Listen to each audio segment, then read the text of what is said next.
Kita bertanya kepada Pak Dodi selaku Menteri Pekerjaan Umum Republik Indonesia. Pak Dodi, Kementerian Pekerjaan Umum ini selalu identik dengan belanja negara untuk membangun infrastruktur, ini terutama untuk memberikan multiplier effect. Kemudian juga menciptakan dan juga menumbuhkan investasi dan juga meningkatkan daya beli masyarakat, Pak. Sepanjang 1 tahun ini, bagaimana realisasinya, Pak? Ya, terima kasih Mbak. Saya pikir 1 tahun ini memang ini kan masa transisi ya. Jadi ada efisiensi di awal, kemudian karena kami ini kan Kementerian Pekerjaan Umum, nama juga pekerjaan umum kan. Jadi apapun yang diperintah Presiden ya kita kerjakan lah. Tapi kalau perintah kan harus ada anggaran. Jadi pelan-pelan kemudian dibuka dan ditambah. Sehingga mencapai 93 triliun hari ini dari total awalnya kan dulu 110. Tapi ya begitu, tadi kan Pak Luhut sudah menginfokan juga bahwa ada proses yang mesti kita jalani selama masa transisi. Sehingga memang awal-awal ini karena kita masih fokus di awal-awal dulu masih fokus di urusan administrasi keuangan sehingga penyerapan masih sangat rendah lah. Mungkin sekarang baru sekitar 52%-an lah. Tapi kami yakin sih by Desember itu bisa 90% plus, mungkin bisa 54%-an secara keuangan ya. Kalau fisik pasti 100%. Ya, target utama kami cuma satu, bagaimana agar kami bisa menjalankan amanat besar Pak Prabowo, yaitu mengenai asas cita beliau. Kami di Kementerian Pekerjaan Umum menerjemahkan asas cita itu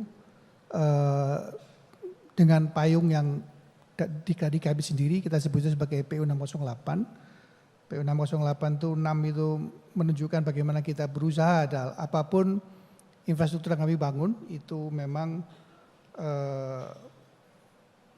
bisa mengarah kepada efektivitas, efisiensi dan kemudian targetnya adalah ICOR di bawah 6. Makanya 6 itu kita taruh di paling depan. Yang 0 adalah bagaimana agar apapun yang kita kerjakan infrastruktur itu bisa mengarah kepada kemiskinan 0% dan yang terakhir 8 adalah bagaimana kita bisa membantu pemerintah secara umum mencapai pertumbuhan ekonomi 8%.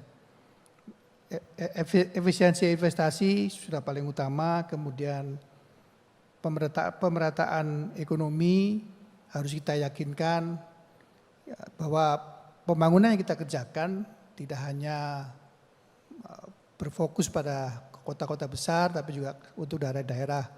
Kami yakinkan bahwa daerah-daerah yang masuk ke area tertinggal, terdepan dan terluar tetap akan kita perhatikan dan kita utamakan. Untuk sesuai arahan juga dari Pak Presiden Prabowo agar ekonomi itu tumbuh dari bawah, dari desa, kita memperbanyak tuh infrastruktur berbasis masyarakat, kita perbanyak padat karya agar pertumbuhan itu benar-benar berasal dari desa, dari bawah. Bagi kami Asta Cita ini adalah guidance kami dari tahun ke tahun untuk bisa mencapai Indonesia maju nanti di 2045. Jadi kalau kita bicara mengenai 8% pertumbuhan ekonomi, bagi kami adalah bagaimana jalan jembatan itu bisa terbangun dengan efektif, efisien, dan konektivitas diperhatikan, sehingga kemudian rekan-rekan di pelosok-pelosok sana itu tidak lagi ada kesulitan mengakses sekolah, mengakses puskesmas, mengakses posyandu. Nggak ada lagi tuh tayangan di TV-TV, orang meninggal mesti digotong dulu sampai ke pemakaman, atau orang sakit, atau orang ibu-ibu yang mau melahirkan harus digotong dulu untuk menuju puskesmas atau posyandu terdekat. Harapannya itu sih Mbak. Terus bagaimana kemudian air itu tidak hanya berfungsi untuk sebagai penopang utama swasembada pangannya Pak Presiden, tapi juga bagaimana air itu bisa kita pergunakan dengan maksimal untuk masyarakat sekitar sebagai salah satu air minum mereka gitu. Itu sih Mbak. Jelajahi cara baru mendapatkan informasi. Download Metro TV Extend sekarang.